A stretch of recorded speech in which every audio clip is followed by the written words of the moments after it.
Welcome, B2B sales and marketing professionals, to Making Sales Social Live, coming to you from the Social Sales Link virtual studios. I'm Bob Woods, the LinkedIn Sherpa, and I'm joined by fellow social selling trainer, consultant, and overall professional, who is also known as the LinkedIn Whisperer, Bryn Tillman. How you doing, Bryn? I am good, Bob. How are you? I am doing well, thanks. Appreciate it.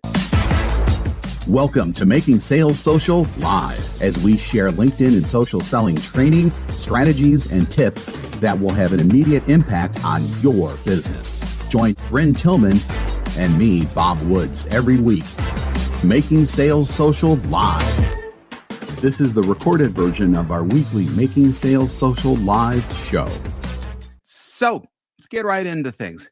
Let's do this. As a salesperson, your LinkedIn profile takes on a new dimension in your sales prospecting.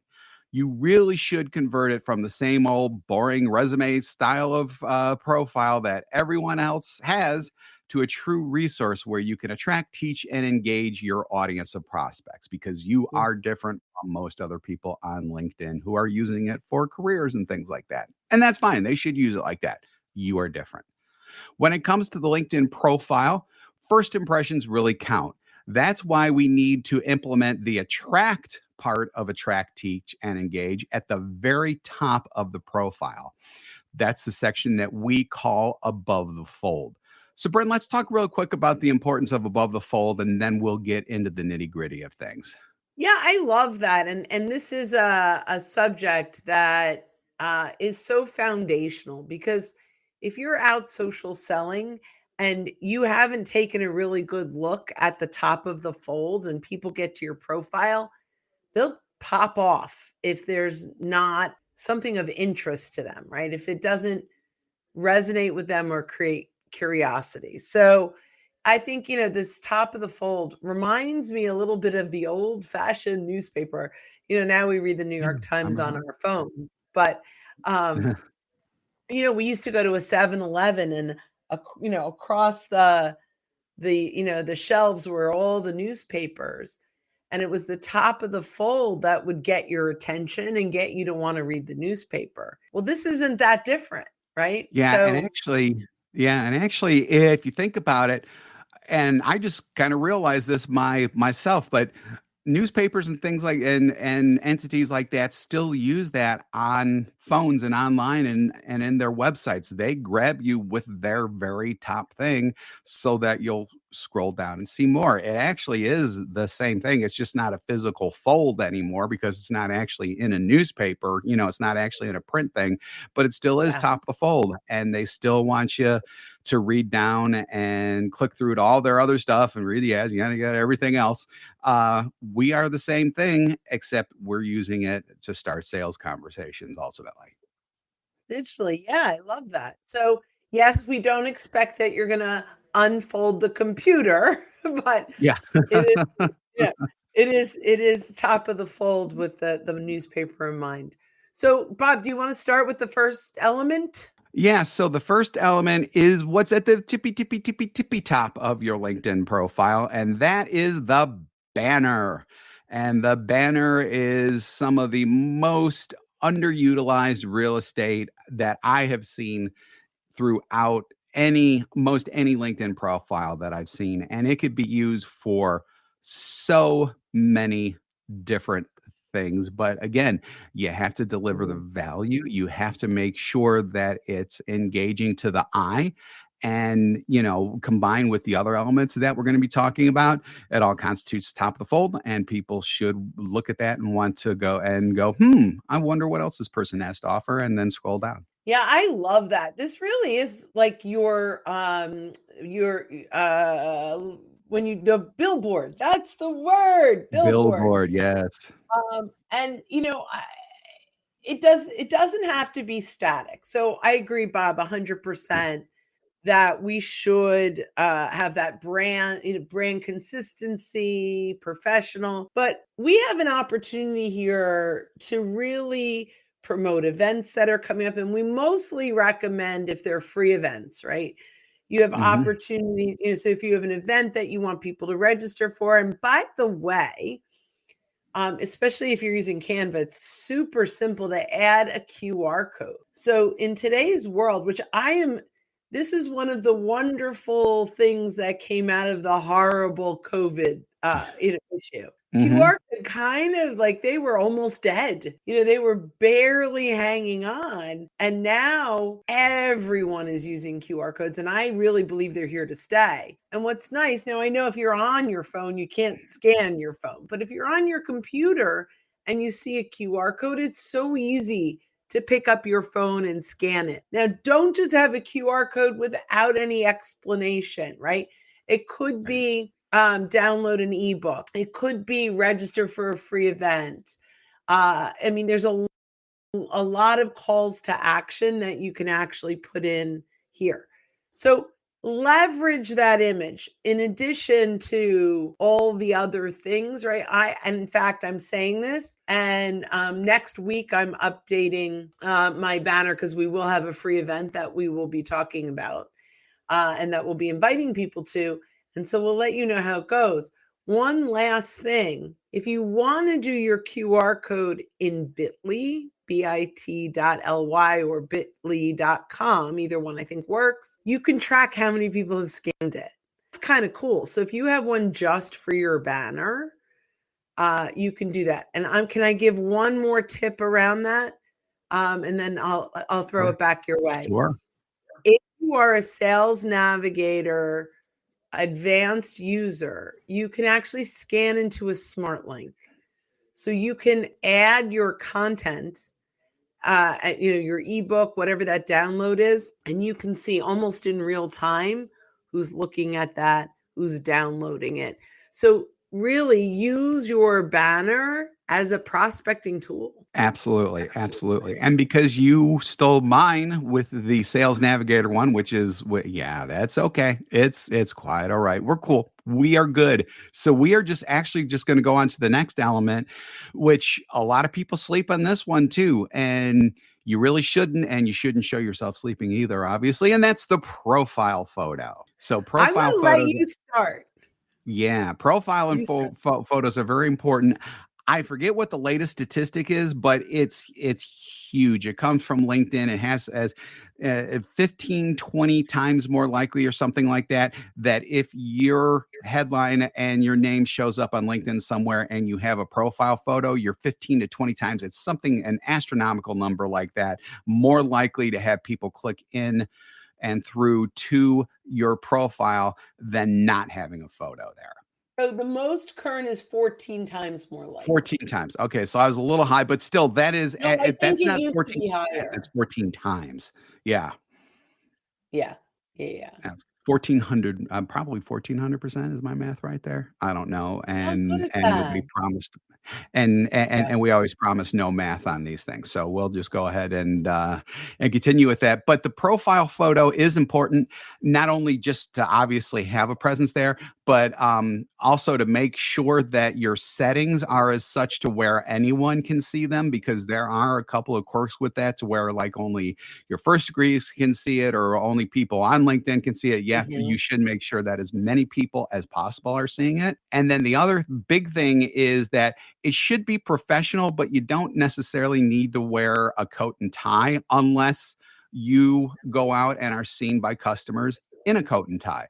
What you should do is appear just as the way that you would appear during a Zoom call to most people, or on a customer visit or whatever. So if that's a jacket but no tie, but a nice shirt and everything, that's how you should appear. And that's for guys. With gals, that can be guys are kind of limited. Gals can go a lot more than that in terms of fashion and stuff like that. Yeah.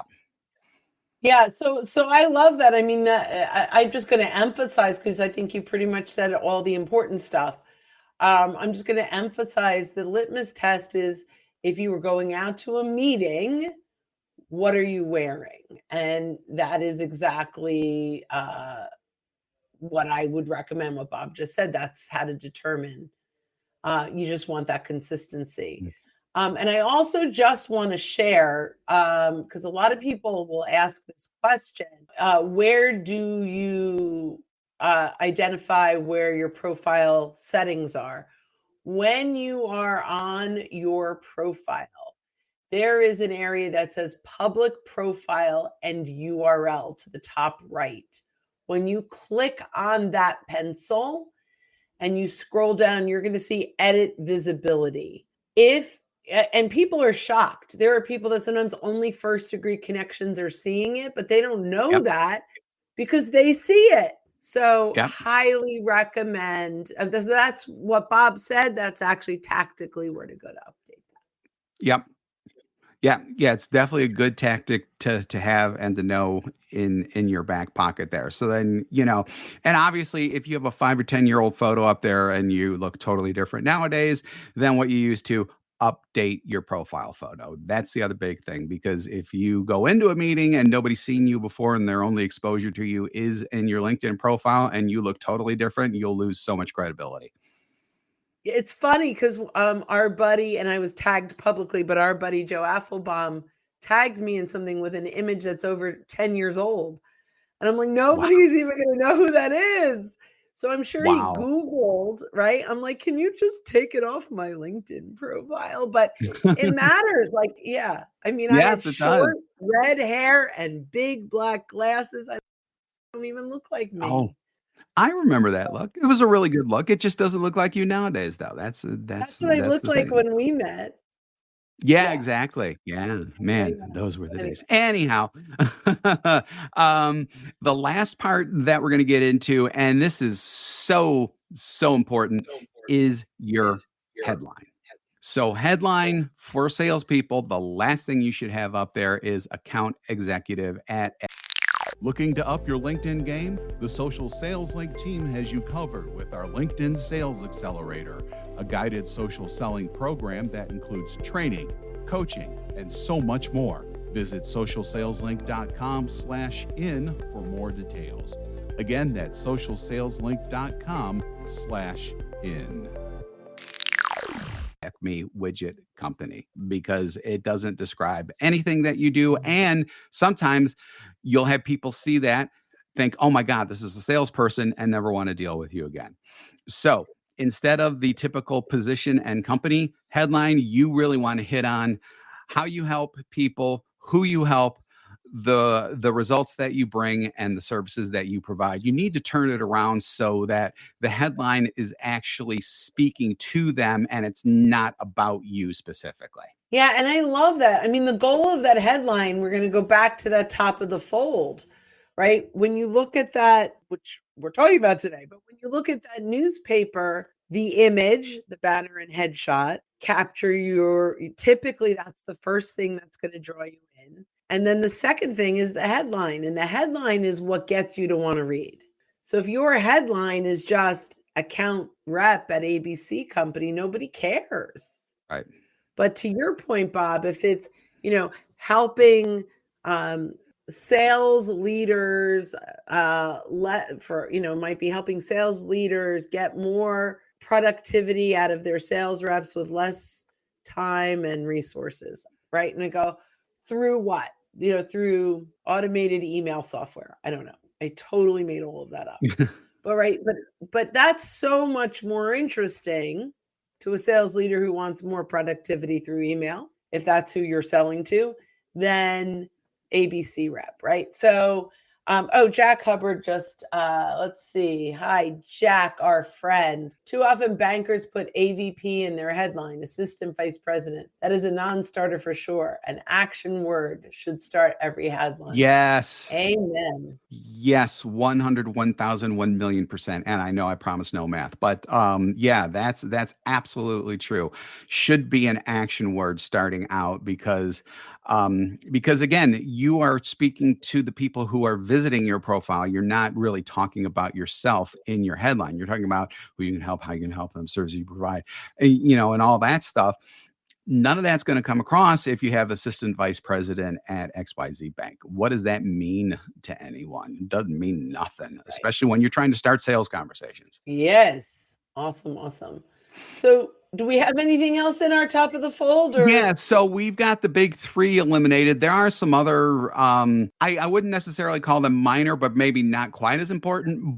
but they help more with look and with contacting more than anything else. So your current company that you're working for, you should, in your experience section, attach your current job and your current experience to the company page that your company has out there. Hopefully that they have a company page there too. So then you can then show it up top so that it just looks legitimate. It just gives it an air of legitimacy if you have the name of the company up there and their company page is set up in such a way to where their logo is up there too. It just makes you look real as opposed to not having a company up there at all, or which I think is even worse yet, having a company up there, but having that big gray blob icon that they have. Yeah, right. No icon. Yeah, like no It's icon. interesting, and I'm not sure where I fall on this yet, but the trend now is to hide your company logo because you can do that now. I'm not sure how I feel about it because I love what you just said, that it kind of gives you this credibility. Yeah. Yeah, I Um, would. Yeah, no, I don't have to think about that. I'm sure I want that up there. I mean, that's just me, and I would advise anyone out there to do it too. I would actually want to hear the logic behind it before I come down with like an ultimate I'll give judging you type my feeling. logic. I'll Okay. give you my logic behind it. I'm the CEO of Social Sales Link and the Modern Banker, and I can only add one. So I thought it was safer to add none, and we'll see what happens. And that my brand is, I'm testing it, right? Okay. Right? Like, is it confusing if someone?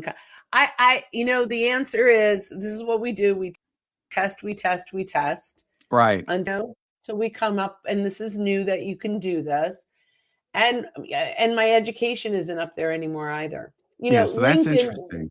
What is the phrase you used to say? Oh, the LinkedIn giveth and taketh away, LinkedIn right? Like take it away. Yep. they're taking away things that make me very sad. They're Yep. adding features like this that I don't know why, but we'll give it a shot.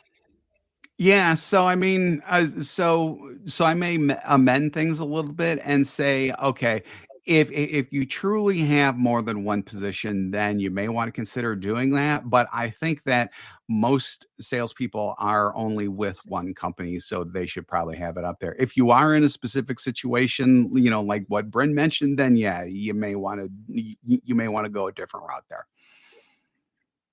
And I don't know that I'll land there. That's just what I'm trying to do, Yeah, exactly. So then speaking right? of, Like, yeah. yeah, so Brennan mentioned that her education is now no longer on there. You can list education up there. Again, I think it adds credibility. Plus, it does seem like that most everybody does have education up there. So, maybe that's more of a situation where, if you have that available to you, and you should probably have it up there because it might look weird because so many other people have it up there and you don't. But again, there may be a specific situation there too. So Tom So G. I'd love to quick. Oh, go ahead. Oh, Go yeah. ahead, Tom So G. so this directly relates. So Tom says, or even if you have multiple ventures, it should always be clear where the passion is or what your plan A is, which is definitely true. And for most people who we do advise who have more than one, we tell people that you should probably go with the one that is most that is your plan A. Bryn is kind of unique in that I have two plan she has two A's. plan A's, exactly. So it's gonna depend. Yeah. And there is there's the very similar common denominator. The only, Social Sales Link does LinkedIn and sales training for all B2B except banks. And then all of our banking businesses through the Modern Banker because they have unique needs, and it just makes sense. Yeah, So but every piece of content I share could be used in both places. So there is a consistent story. right. Anyway, Yep. if we can just quickly mention what happens when you turn on creator mode to the top of the fold, Yeah. And then we could probably Yep. round it out. Do you want to do that or shall Why don't you I? go? Why don't you go ahead and take that? Because I have a feeling I know that you know where you're going for it. So go for it. All right. Where's Bryn's brain Yeah. right now? Okay. So top of the fold, underneath your headline, you will see there's an area there that if you are contributing to collaborative articles on a consistent basis, and we've already done a show on that. So if you're curious, just go back, go to socialsaleslink.com/podcasts and look for our collaborative article show. But I have a ton of top voice badges now, which is great, but you can list one. So I list social selling, but I have other ones I can list as well. That gives you some credibility. The other thing is when you turn on creator mode, and that there's options to add what do we talk about, and there are some hashtags in there that we believe help in search, but we're not 100% sure. So I'll just let that be because they're actually talking about taking away hashtags. So that's Yeah. another story for another day. But they may keep them in talks about. We'll see.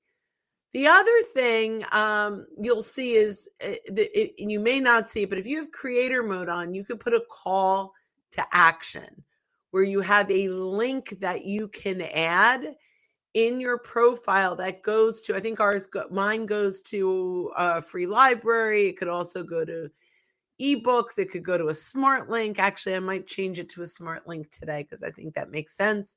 I could send lots of things. And then you're going to see there's a new I am section that will say, I'm looking for a job, I'm hiring, I'm providing services.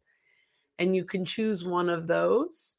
You'll also see add a profile section and more. And I think that pretty much covers what you see at the top of the fold. Did I miss I anything? think that's it. I think we are set. So just to kind of sum up, top of fold, very important. Generate interest so that people will be interested in what you do, and B, at the same time also kind of know whether or not if you can help them directly, because obviously you're going to have people who visit your profile who may not necessarily be in need of your services. It almost acts like as a little bit of a qualification there, a little bit as well. So, but the people who are definitely there, they will know who you are and how you help them and the services that you provide, and they'll want to scroll down more to learn more about you. So hopefully you will earn that first sales conversation. So Perfect. I think this is a great time to bring this in for a landing. yeah, I think so too. So thank you again for joining us on Making Sales Social Live. If you're with us live on LinkedIn, YouTube, Facebook, or X, formerly known as Twitter, right now, we do this every week. So please keep an eye out for our live sessions. If you're listening to us on our podcast, therefore it's recorded, and you haven't subscribed already, go ahead and hit that subscribe or follow button. If you'd like more information on our podcast, socialsaleslink.com/podcast is where you get all of the deets about that. We do 2 shows weekly, this one and our Making Sales Social interview series, where we talk with leaders and experts in sales, marketing, business, and many, many, many more areas. So when you are out and about, be sure to make your sales social. Bye, guys. Thank you, everybody. Don't miss an episode. Visit socialsaleslink.com/podcast. Leave a review down below. Tell us what you think, what you learned, and what you want to hear from us next. Register for free resources at linkedinlibrary.com. You can also listen to us on Apple Podcasts, Spotify, and Google Play. Visit our website, socialsaleslink.com, for more information.